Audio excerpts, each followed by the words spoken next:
구독자 여러분 안녕하십니까. 지난주에 있었던 타이탄 잠수정 사고 소식, 이 소식과 관련해서는 오늘도 새로운 시각으로의 얘기가 좀 들어와 있습니다. 미국과 캐나다 해안경비대가 정말 그 전 세계가 지켜보는 가운데 대대적인 수색 작업을 벌였잖아요. 그런데 이 어마어마하게 들어갔을 그 비용은 과연 누가 내는 것이냐?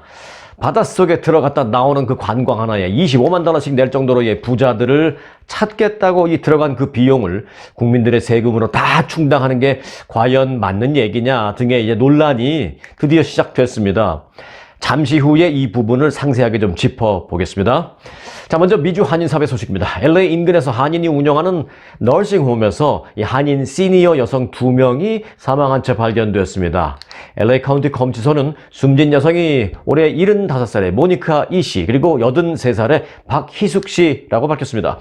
경찰은 자연사가 아닌 살해사건으로 판단하고 이 용의자를 즉각 체포했다라고 밝혔습니다. 용의자는 이 시설에서 시니어를 돌보던 40세의 중국계 남성 간병인으로 밝혀졌습니다.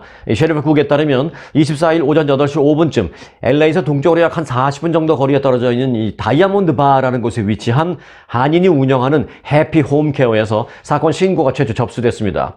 셰리프국은 이날 사건 현장에서 여성 2명이 숨진 채 발견됐다라고 밝혔습니다. 검시소에 따르면 이 씨와 박 씨, 시 씨는 사건 발생 직후 이 너싱홈에서 곧바로 검시소로 이송됐습니다. 사망 원인을 알아보기 위한 거죠. 검시소는 현재 정확한 사인을 조사 중에 있다라고만 밝혔습니다. 사건 당일 오후 이 셰리프국은 너싱홈 직원인 올해 40살의 중국계 남성 지한천 리라는 사람을 용의자로 체포했다고 밝혔습니다. 용의자인 리는 해당 너싱홈 직원으로 시니어를 돌보는 역할을 맡았던 것으로 알려졌습니다. 중국계인 리 씨는 보석금 400만 달러가 책정된 채 카운티 교도소에 수감되어 있습니다. 한편 이 해피 홈케어는 소셜워커 출신 한인 유니스 김 씨가 운영 중에 있는데요. 유니스 김 원장은 일반 주택을 요양시설로 변경해서 이제 해피 홈케어와 그리고 하나 더 이 소망 홈케어 이 두 개를 운영하고 있는 것으로 알려졌습니다. 이 사건이 발생한 해피 홈케어는 방 4개 정도를 갖고 있는데 방 4개인데 단독주택입니다. 그런데 이제 과거에는 에어비앤비로 사용을 하다가 팬데믹 때 이제 이런 여행이 뚝 끊어지니까 에어비앤비를 할 수가 없으니까 그때 이제 용도 변환을 한 겁니다. 치매를 앓는 시니어층을 돌보는 그런 시설로 용도 변경을 해서 지금 운영해 오고 있는 것으로 알려졌습니다. 네, 미국 곳곳이 폭염과 토네이도 등 험한 날씨로 인해서 이 어려움을 겪고 있는 가운데 텍사스주의 한 국립공원에서는 하이킹을 하던 30대 남성과 10대 아들이 숨지는 사고가 발생했습니다. 지난 23일 오후 6시쯤 텍사스주 빅밴드 국립공원에 응급구조를 요청하는 전화가 걸려왔습니다. 사실 시간도 오후 6시면 더위가 어느 정도 좀 가라앉았을 텐데 여기는 그날 워낙 더웠기 때문에 오후 6시도 찌는 폭염이었다라고 합니다. 플로리다에서 온 올해 31살의 아버지와 아들이 화씨로 120도, 섭씨로 약 한 48도가 넘는 그런 폭염 속에서 이 국립공원의 등산로를 오르다가 구조를 요청한 것이었습니다. 아들이 등산로에서 의식을 잃고 푹 쓰러졌고요. 아버지는 도움을 구하러 차량에 있는 곳으로 되돌아서 뛰어 내려갔다고 합니다. 하지만 국립공원 경비대원들이 오후 7시 30분쯤 1시간 반쯤 후에 현장에 도착했을 때 아들은 이미 숨진 상태였습니다. 그리고 이후 이제 구조대원들은 아버지를 찾는 수색 작업을 벌였는데 30분쯤 후에 그 아버지가 탄 차량이 등산로 아래쪽에 이 추락해 있는 것을 발견했습니다. 그런데 아버지는 그 추락한 그 차량 안에서 현장에서 사망한 것으로 이 판정을 받았습니다. 공원 관리소 측은 100도가 넘는 폭염 속에 등산을 하는 것은 극도로 위험하고 치명적이기 때문에 더운 시간대에는 등산로에 진입하지 말 것을 강력하게 권고한다 라고 말하고 있습니다. 자, 말씀드렸다시피 미국 곳곳은요 지금 악천후로 시름을 겪고 있습니다. 남부 텍사스주와 플로리다주 그리고 로키 산맥지대인 콜로라도주에 이어서 이번에는 인디애나주를 비롯한 중부 내륙 지방에 우박을 동반한 폭우, 강풍 그리고 토네이도까지 몰아쳤습니다. 날씨 전문 매체인 애큐웨더에 따르면 인디애나주에 강력한 토네이도가 잇따라 덮쳐서 한 명이 숨지고 가옥 수십 채가 붕괴되는 등 큰 피해를 안겨주게 됐습니다. 인명 피해가 발생한 인디애나주 마틴 카운티 당국은 관할 지역 내 농가주택이 토네이도에 휩쓸려서 집안에 있던 남성 한 명이 현장에서 숨지고 같이 있던 여성 한 명은 부상을 입어서 병원으로 옮겨졌다라고 밝혔습니다. 영상을 보면 집이 이렇게 있는데요. 토네이도가 이 한가운데를 뚫고 지나가면서 완전히 집을 두토막을 내는 그런 강력한 토네이도의 모습을 볼 수가 있습니다. 당국은 토네이도에 꺾인 나무가 주택을 또 치면서 사상자를 많이 내기도 했다고 설명을 했습니다. 인디애나폴리스 북부의 커크린과 스펜서, 또 세리단을 비롯해서 인근 켄터키주의 웹스터 카운티, 또 일리노이주의 맥린 카운티와 유니언 카운티 등에서는 이 야구공만한 우박이 내려서요, 주택 지붕과 외벽이 완전히 훼손되는 그런 강한 피해가 곳곳에서 발생하기도 했습니다. 국립기상청 폭풍 예보센터 측은 지난 주말 이후에 지금까지 폭풍 관련 기상특보는 무려 400여 건, 우박 관련 기상특보는 약 200여 건씩이 발령됐다라고 밝혔습니다. 한편 정전 정보를 제공하는 파워 아우티지 USA라고 있습니다. 이 사이트는 이번 악천후의 영향이 미시간주 남서부에서부터 인디애나, 켄터키, 테네시, 아칸소, 미시시피, 알라바마, 조지아 등지에 이르기까지 광범위하게 미쳤다라면서 이 때문에 정전 사태도 크게 발생했는데, 어제까지만 해도 이 중서부에서부터 남부 해안 사이 무려 50만여 가구에 전력 공급이 재개되지 못한 상태였다라고 밝혔습니다. 아마 오늘쯤은 이 지역 가운데서 상당 부분은 오늘 정도면 좀 복구됐을 수도 있을 것이다라고 예상하고 있습니다.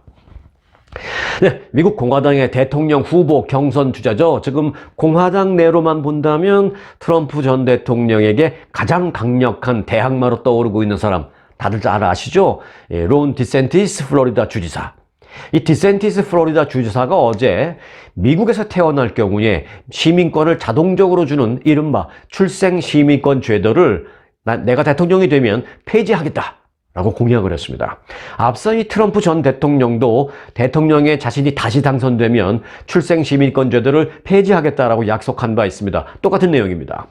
공화당 대선 경선 관련 각종 여론조사에서 트럼프 전 대통령에 이어서 2위를 기록하고 있는 이 디센티스 주지사는 어제 그 텍사스주 이글 패스를 방문해서 이런 내용의 이민 관련 공약을 발표했습니다. 디센티스 주지사는 불법 이민자의 미래 자녀에게 시민권이라는 선물을 주는 것은 불법 이민의 주요 원인이 되고 있다라면서 우리는 불법 체류자의 자녀라 하더라도 미국에서 태어나기만 한다면 시민권을 받을 것인가? 라는 생각을 다시 한번 해봐야 하며, 사실 자동적으로 이렇게 생각하는 그것을 우리는 이제 종식시켜야 한다라고 말했습니다. 아무리 미국에서 태어났다 하더라도 불법 체류자의 자녀이면 시민권을 줄 수 없겠다라는 얘기죠. 하지만 이거 좀 생각해 볼 필요가 있는 것입니다. 수정헌법 14조에 어긋날 수 있기 때문에 이것은 위헌 여부가 항상 논란이 되는 것이기 때문에 일단 뭐 공약으로 말하는 것까지는 괜찮습니다만은 법적인 부분에 대해서는 좀 더 논란이 깊이 있게 진행될 것으로 예상됩니다.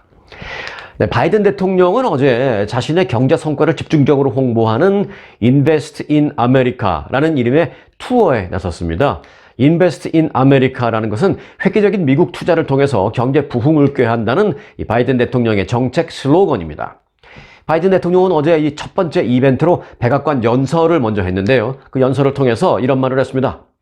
초고속 인터넷의 실질적인 전국화를 하겠다 라고 말했습니다. 미국의 모든 지역을 초고속 인터넷으로 연결하기 위해서 400억 달러의 자금을 할당하겠다라고 밝혔습니다. 그는 초고속 인터넷은 사치품이 아닌 절대적인 필수품이다라면서 우리는 이 자금으로 2030년까지 모든 미국인이 신뢰할 수 있는 초고속 인터넷에 연결할 수 있게 될 것이다 라고 말했습니다.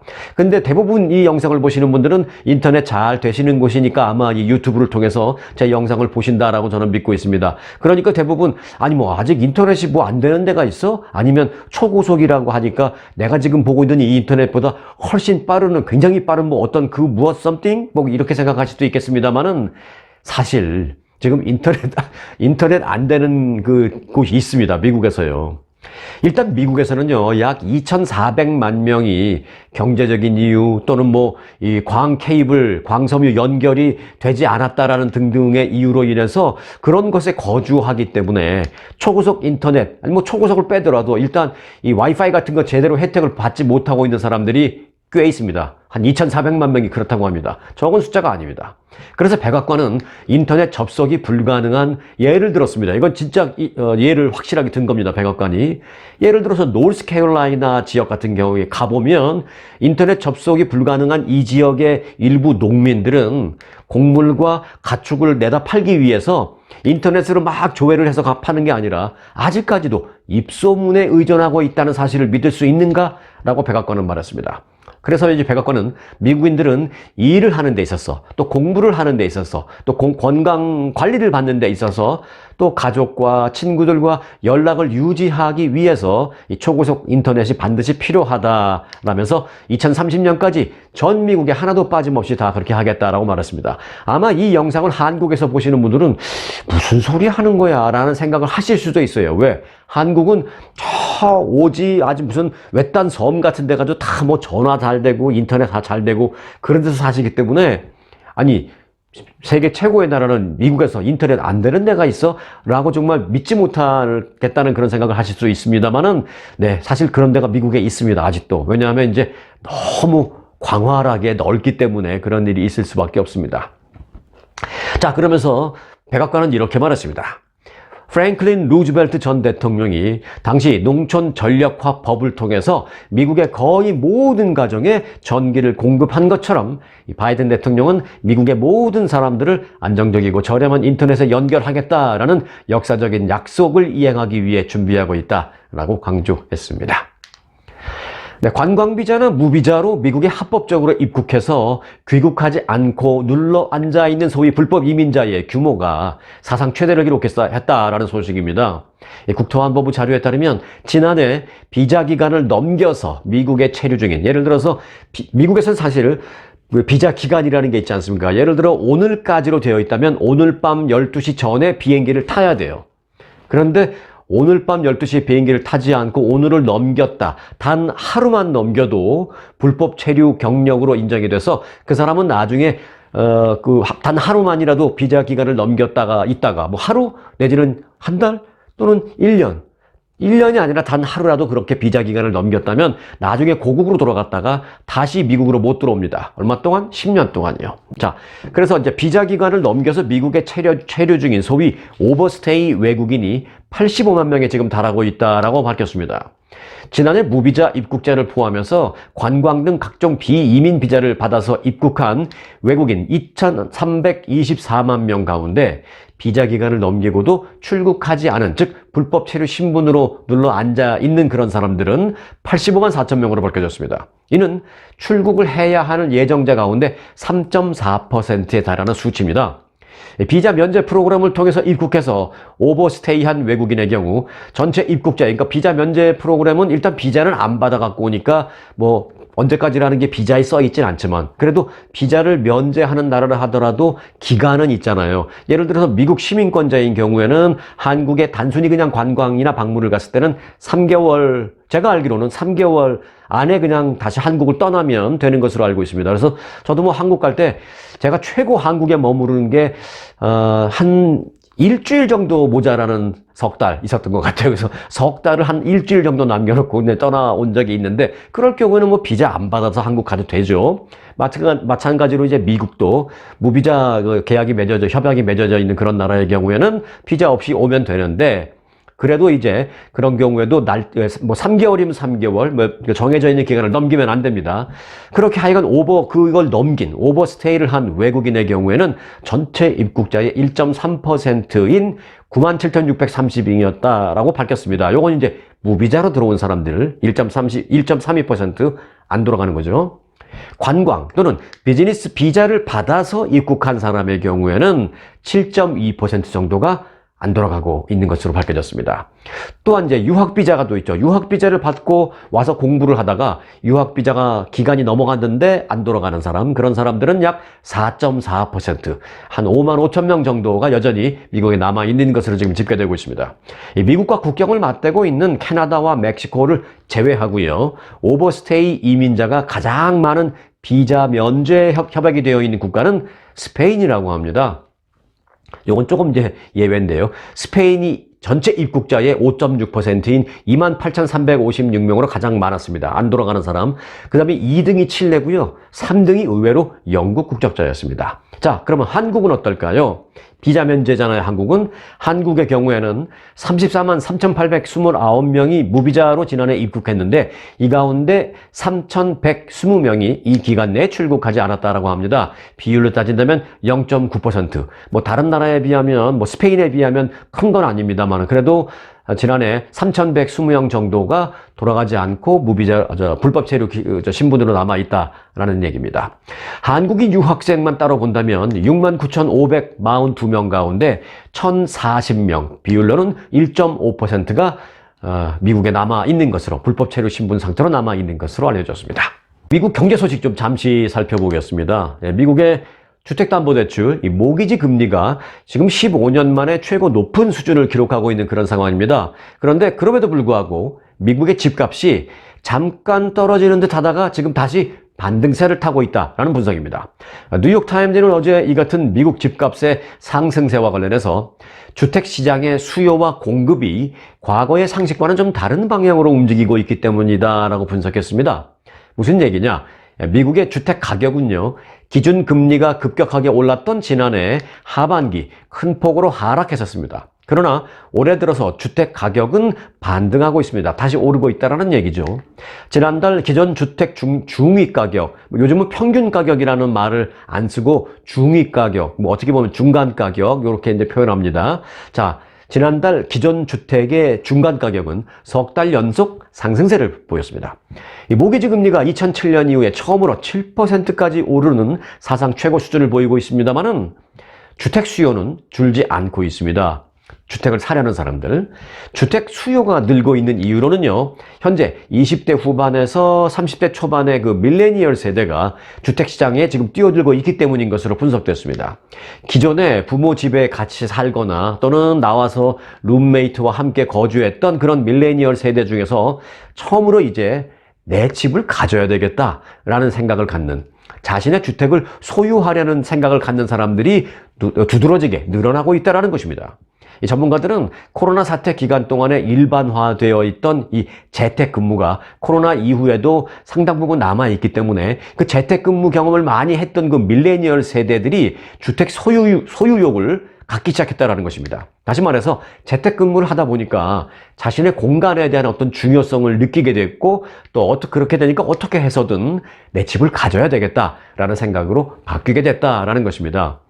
이같이 밀레니얼 세대의 주택 수요가 늘어난 상황에서 주택 공급은 감소를 했습니다. 그런데 이제 이런 요소들이 집값을 올리게 되는, 집값을 자극하는 그런 요인이 되고 있는 것으로 꼽히고 있습니다.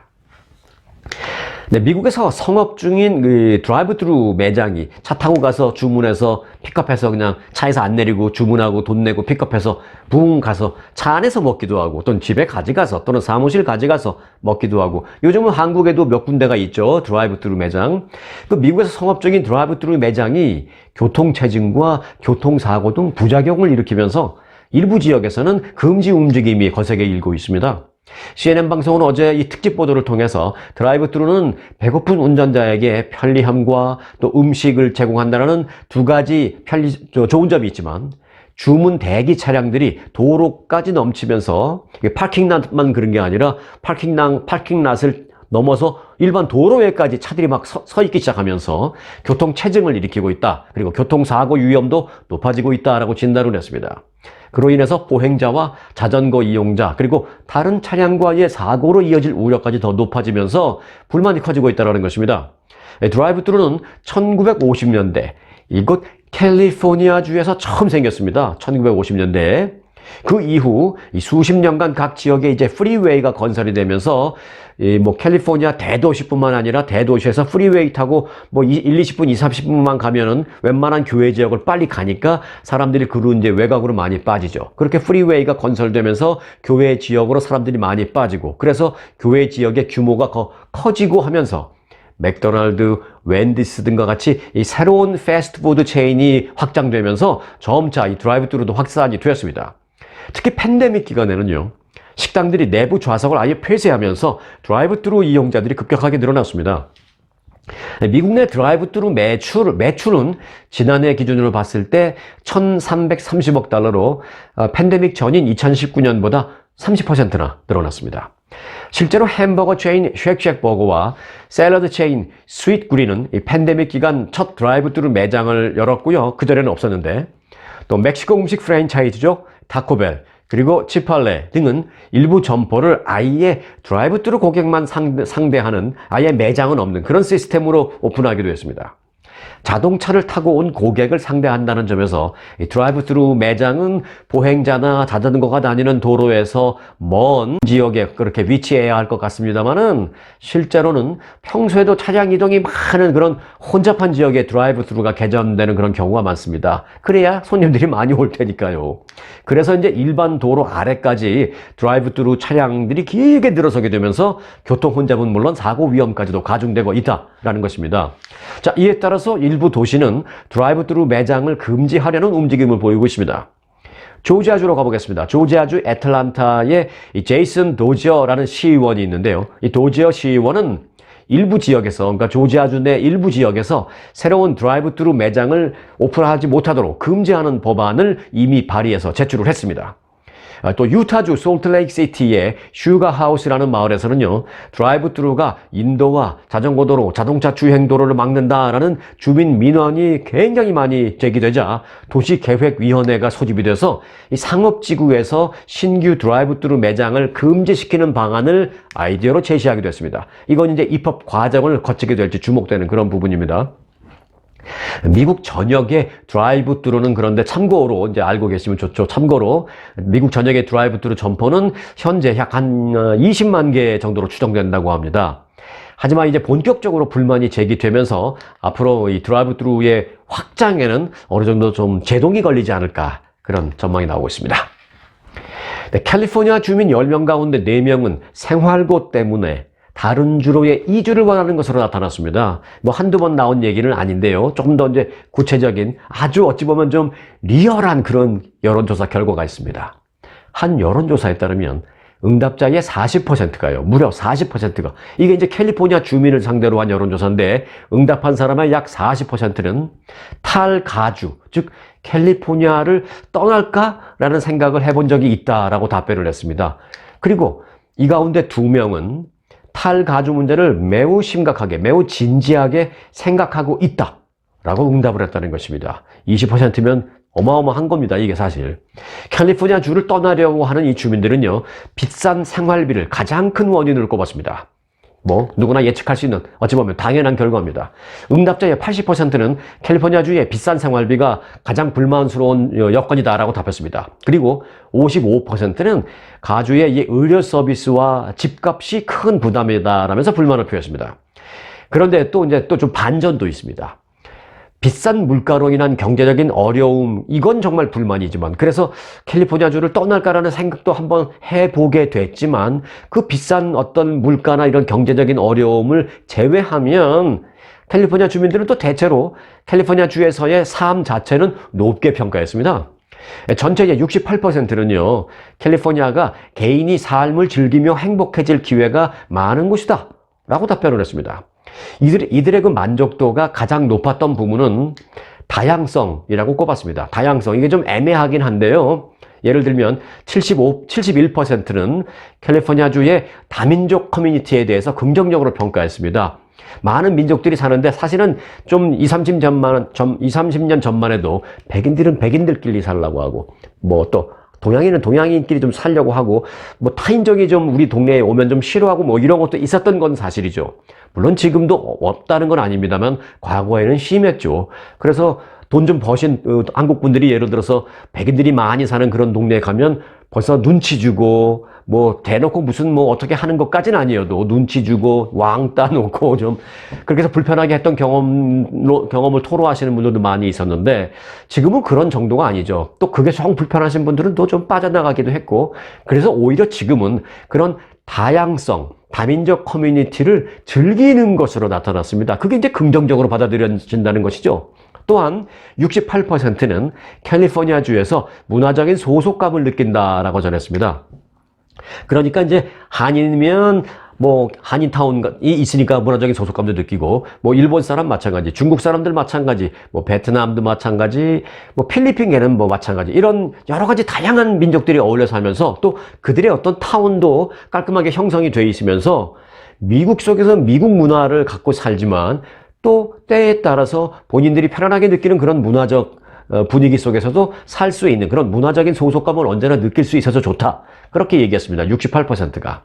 다만 이제 이것도 좀 민주공화, 정치적인 성향으로 나눠서 구분해보면 또 참 차이점이 있습니다. 이 여론조사한 사람이 굳이 왜 이런 문항을, 이런 조사를 했는지는 저는 조금 의아스럽긴 한데요. 굳이 나눠서 조사한 게 있습니다. 정치적인 성향으로 구분을 해본다면 진보 성향의 경우에는 86%가 캘리포니아에서 삶이 행복하다라고 밝혔고, 그러나 보수 성향의 응답자들은 49%만이 행복하다라고 답했습니다. 거의 뭐 절반 정도의 차이를 보이고 있죠. 자, 이게 의미하는 게 뭘까요?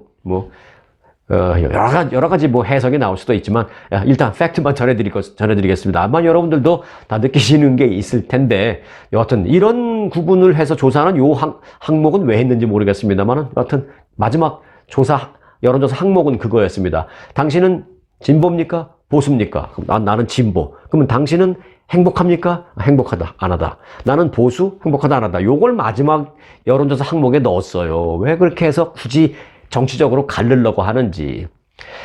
자, 다음 소식입니다. 미국 제약사 파이자가 실험 단계인 알약 형태의 비만 그리고 당뇨 치료제 개발을 중단한다 라고 선언했습니다.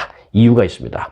파이자는 살 빼는 약 로티글리프론이라는 약을 복용한 임상시험 참가자들 간에 간 효소 수치가 올라가는 사실을 발견하게 됐다라면서 이에 따라 이 먹는 비만 치료제 개발 계획을 여기서 폐기하겠다라고 밝혔습니다. 이 간 효소 수치가 올라갔다라는 것은 간 세포의 손상을 시사하고 있는 것입니다. 한편 이 미국에서 먹는 비만 치료제는 연간 한 100억 달러 정도의 시장 규모로 추산되고 있습니다. 그래서 많은 제약회사들이 먹는 비만 치료제를 개발하기 위해서 지금도 계속 연구를 하고 있습니다. 앞서 말씀드리는 것은 임상시험이 끝났지만 그렇다고 이 파이자가 먹는 비만 치료제의 연구를 중단하는 건 아니에요. 그거에 대한 임상시험을 중단한다는 겁니다. 그리고 같은 걸로 좀 다른 방법으로 연구를 해서 또 임상시험 하겠죠.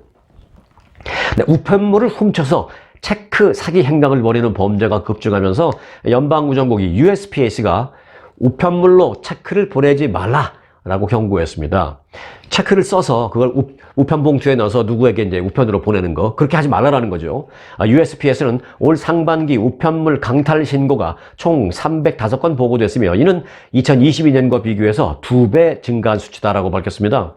지난해 우편 배달원에 대한 또 공격에 따른 우편물 도난 신고는 총 412건이었습니다. 기하급수적으로 늘어나는 이 우편물 강탈 및 도난 사건은 우체부에 대한 공격은 물론이고 우편함을 노려서 이 주민들의 집에 도착한 우편물을 훔치거나 심지어는 우체통에서 다른 모든 편지까지 다 훔쳐가는 그런 사례까지 악화되고 있습니다.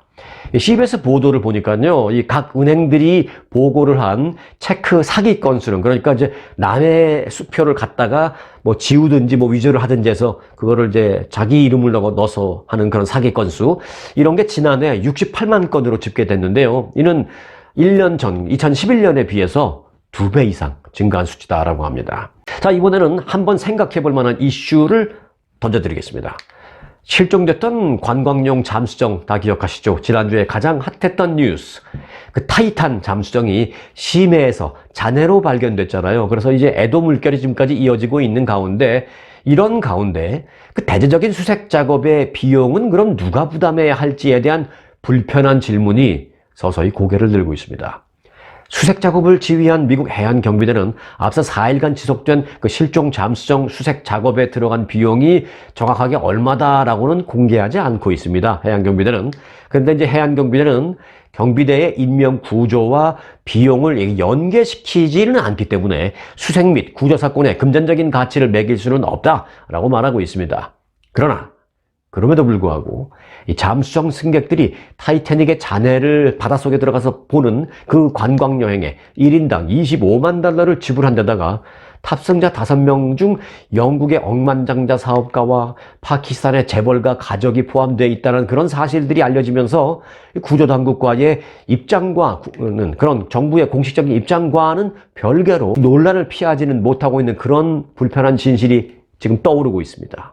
부유한 여행객이나 부유한 기업이 그 같은 위험 요인이 있는 활동에 스스로를 노출한 책임을 공공과 정부에 지워야 하는지, 또 국민들의 세금으로 그런 부담감을 갚아야 하는지에 대한 논란이 남아있다는 것입니다.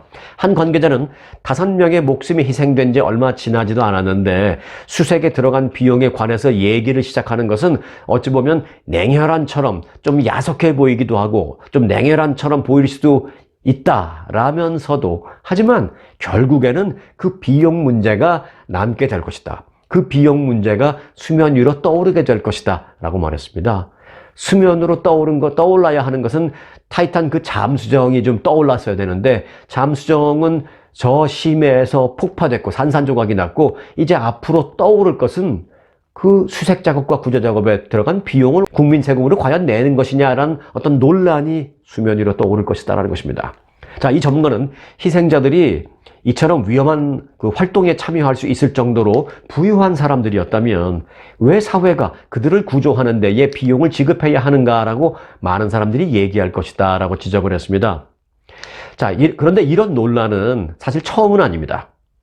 지난 1998년 영국의 괴짜 억만장자 리처드 브랜슨과 모험가인 스티븐 퍼셋이 열기구에 올라탔다가 그 하와이 앞바다에서 사고를 당한 적이 있었는데, 그 사고를 당했을 때 미국의 해안경비대가 구조 작업에 나섰죠. 13만 달러 이상을 당시 투입해서 구조에 나선 바 있습니다. 13만 달러가 나중에 상황 다 끝나고 정산을 해보니까 그런 거예요. 당시 그런데 그 브랜슨이라는 사람은요, 미국 해안경비대가 만약에 비용을 나에게 청구한다면 나는 능력이 되니까 비용을 내겠다라고 말했습니다. 그렇지만 이제 해안경비대는 이를 궁극적으로 청구하지는 않았습니다. 자, 이번 잠수정 수색에 들어간 비용은요, 그런데 앞서 열기구 그거는 이제 13만 달러라고 했죠. 그러니까 내겠다라고 했는 것 같은데, 이번에 타이탄 잠수정 수색에 들어간 비용은 얼핏 잡아도 수백만 달러 이상으로 추정되고 있다고 합니다. 하지만 이거 해안경비대의 구조 활동과 관련된 그 비용의 변제를 요구하면서 당사자들에게 청구를 한다라는 것은 사실 연방 법상 금지되어 있습니다. 이건 법입니다. 네. 자, 그러나 이제 법을 떠나서 이처럼 사회적으로 널리 인정받지도 못하는, 기억하시죠? 그 심해 탐험, 그 고액 관광을 하다가 사고가 발생한 그 잠수정, 이거 안전하지가 못한 거였잖아요. 그런 사고가 발생해서 국민들의 세금 수백만 달러를 사용하는 것에 대한 여러분들의 의견도 상당히 다양할 것이라고 저는 지금 생각합니다. 그래서 여러분들의 의견도 상당히 궁금하네요. 댓글로 보내주시기 바라겠고요. 자, 그런데 그렇다고 또 구조를 하지 말라라고 지금 말씀드린 건 아닙니다. 어려움에 처했고 위험에 처했다면 당연히 구조해야죠. 그게 정부의, 나라의 의무이니까요. 자, 구조를 해야 합니다. 하지만 일하러 나갔다가 그렇게 됐다든지, 아니면 군인으로 가서 복무를 하다가 그렇게 사고가 나서 바다에서 실종이 돼서 구조 작업을 벌였다라는 하는 그런 사례와는 이번 사례는 좀 다르잖아요. 그래서 국민 정서상 분명히 다른 점이 있기 때문에 당분간 이런 논란은 계속될 전망입니다. 자, 잠수정을 타기 전에 탑승객들이 서명한 동의서 다 얘기 들으셨죠? 저도 보도해드린 바 있고요. 그 서명한 동의서에는 어떠한 희생이 발생하더라도 이의를 제기하지 않겠다라는 그 문구가 있습니다. 그 내용에 다들 서명을 했는데, 그 동의서에는요, 이 잠수정이 공식적으로 안전에 어떤 승인된 그런 선박은 아니다라는 내용까지 떡하니 들어 있었습니다. 그렇다면 무언가는 비공인 설비를 이용한 탐험 등에 대해서는 추후 구조작업 등의 경비가 발생할 걸 대비해서 추가로 보험을 들어놓는다든지 등의 규정 정도는 한번 생각해 볼 필요가 있다는 생각입니다. 예를 들어서 정부가 인증한 어떤 안정성을 인증한 그런 물체를 타고 내려가든 올라가든 그건 알아서 하고, 정부가 인정한 그런 물체를 타고 관광이나 여행이나 모험을 한다면은 그건 그렇다 치더라도 정부가 안전성에 대해서 전혀 승인하지 않은 그런 물체나 그런 것을 타고 관광이나 모험을 즐기는데 그것까지 정부가 보상을 해줘야 하나요? 제가 생각하는 건 그겁니다. 그래서 만일 정부가 안전성에 대한 어떤 승인을 이번처럼 동의서 서명회 할 때 거기 보면 문구가 있어요. 이 기구는 정부에 의해서 또는 어떤 공인된 기관에 의해서 안전성을 승인받은 건 아닙니다라는 게 있었단 말이죠. 그런 문구를 넣는 동의서나 서명서에 사인을 받을 정도라면 반드시 의무적으로 어떤 보험에 드러나야 한다. 이런 걸 법안으로 만들어 놓는 정도는 할 수 있지 않을까라는 그런 생각이 듭니다. 제가 아이디어를 정부 입안자들에게 드리는 겁니다. 구조작업에 들어갈지도 모르는 세금이 제가 아까워서 그러는 게 아니고요. 그런 규정을 정해놓으면 그렇게 정해놓았다라는 자체가 어쩌면 안전에 대해서 기준을 자동적으로 올려놓는 하나의 계기가 될 수도 있을 터이기 때문에 제가 말씀드리는 겁니다. 사고도 막고 경비도 절감하고 희생도 막고 일거양득의 그런 정책이 되지 않을까 하는 생각으로 정책 입원자들에게 아이디어를 한번 이 시간에 제기해 봅니다. 네. 오늘 영상은 여기까지입니다. 영상 유익하셨다면 구독, 좋아요, 알림 설정 해 놓으시기 바라겠고요. 연일 댓글로 생각을 공유해 주시는 많은 분들, 제가 하루도 빠지지 않고 여러분들이 댓글 제가 다 읽고 있어요. 많은 것도 배우고 있고요. 그렇게 댓글 올려주시는 많은 분들에게도 다시 한번 감사하다는 말씀을 정중하게 드립니다. 자, 저는 내일 뵙겠습니다. 고맙습니다.